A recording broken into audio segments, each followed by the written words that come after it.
evening, Black Marriage Matters community. It's Kenyatta in for another Facebook Live. I am a therapist at Atlanta Couple Therapy, and today I want to talk about 4 communication habits every couple should practice. Now, if you are watching live, let me know where you're watching from and some of the communication habits that you have developed over the time of your relationship. If you're watching the replay, let me know that you're watching the replay and what made you click on this video. So oftentimes when couples come to counseling, they say things like, oh, well, I want to work on communication. And so for me, communication can be very broad and it has a lot of layers. And oftentimes when couples want to work on communication, there are other things that are happening in their relationship that has broken or made their communication become difficult. So if you find that you and your mate are often at odds or having a hard time relating, this video is for you. Like I said, today I'm talking about some habits that every couple can develop and should practice on a daily basis when communicating with their mate.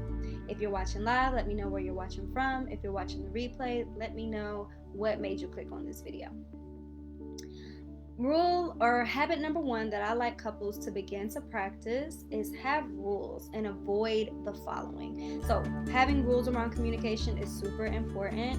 I would say things like some rules can be that we don't argue in front of the kids, or we don't argue after we've had a long day, or I'm not going to argue or have deep conversations with you if I haven't eaten all day or if I had a headache.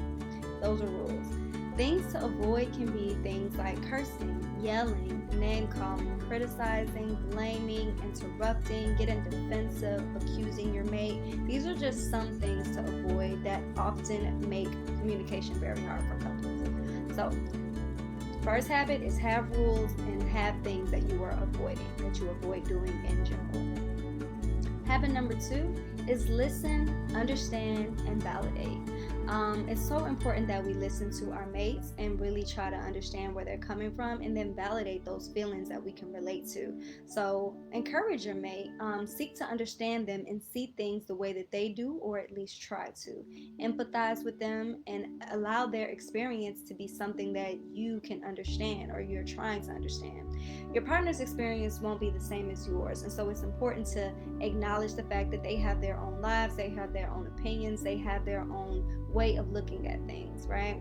Acknowledge your mate's thoughts and feelings and avoid waiting to rebuttal, right?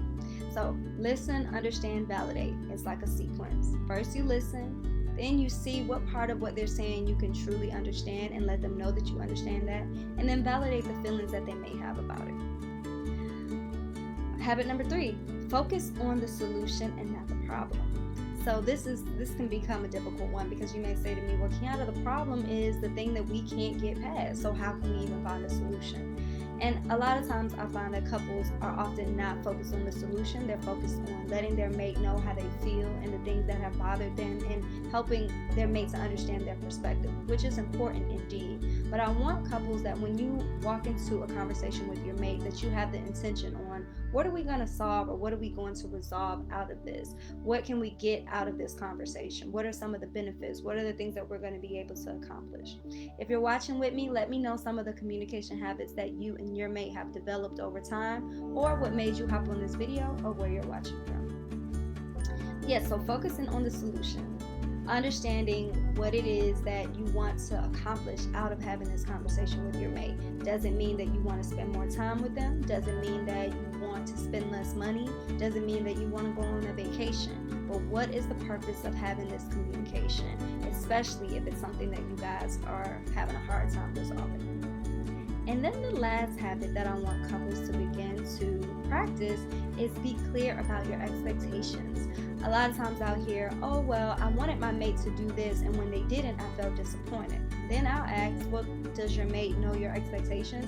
Have you let them know the things that you need from them? Have you made it clear why these are your needs and what it feels like when these needs are fulfilled?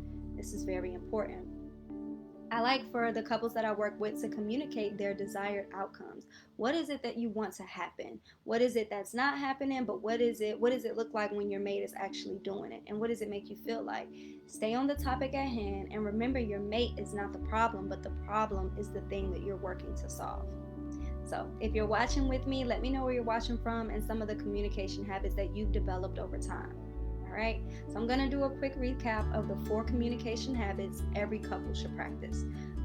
Habit number 1 is have some rules and have some things that you like to avoid. This can be yelling, this can be name calling, this can be arguing in the car, or arguing when you have a headache or when you haven't eaten all day. Have some rules and have some boundaries around what those communication or what those conversations will look like. Number 2, listen, understand, and validate your mate. Number 3, focus on the solution and not necessarily the problem. And then number 4 is be clear about your expectations and your needs. So thank you guys so much for watching. I hope that this was helpful. I hope to see in the comments some of the communication habits that you have developed.